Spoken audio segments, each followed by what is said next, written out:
one of the things with entrepreneurs, they're kind of, like we said, overvaluing. So they're maybe overselling themselves, but also they might be full of shit in terms of their understanding of the market, or also or exaggerating what they think can do, all that kind of stuff. Can you see through that? Yeah, for sure. Just by asking questions, so if they are delusional at some level or misleading at another level, I'm gonna call them on it.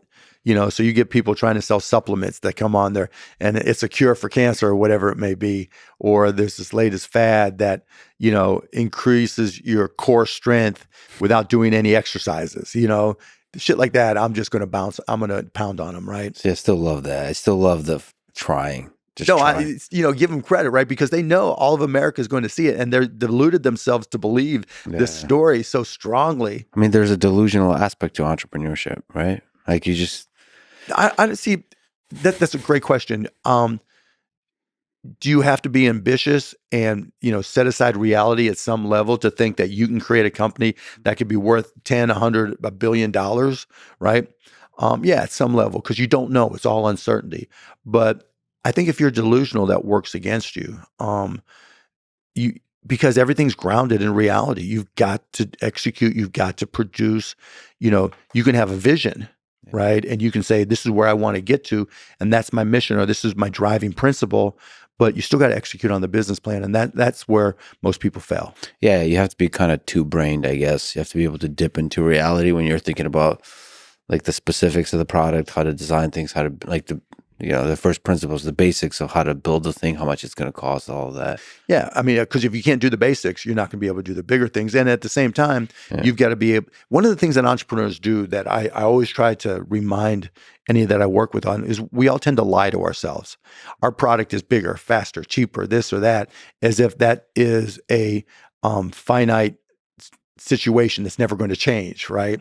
And there's always somebody, I call them leapfrog businesses. There's whoever's competing against you, if you do A, B, or C, they're going to try to do C, D, and E, right? And you better be prepared for that to come, because otherwise they're out of business too. So you're never in a vacuum. You're always competing against sometimes an unlimited number of entrepreneurs that you don't even know exist who are trying to kick your ass.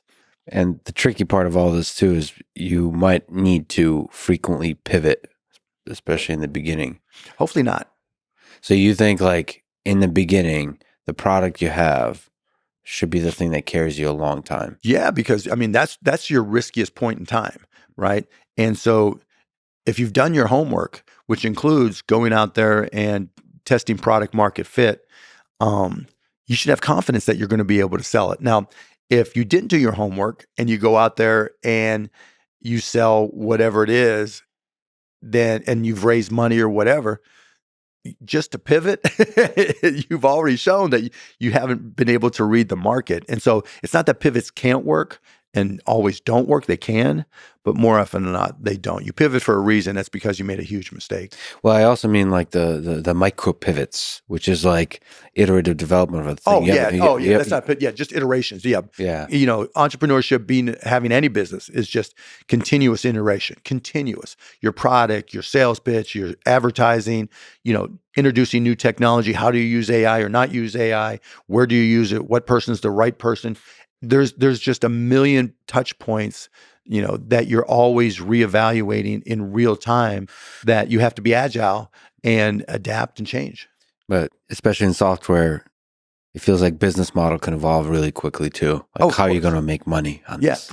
With software for sure, because anything digital, because it can change in a millisecond.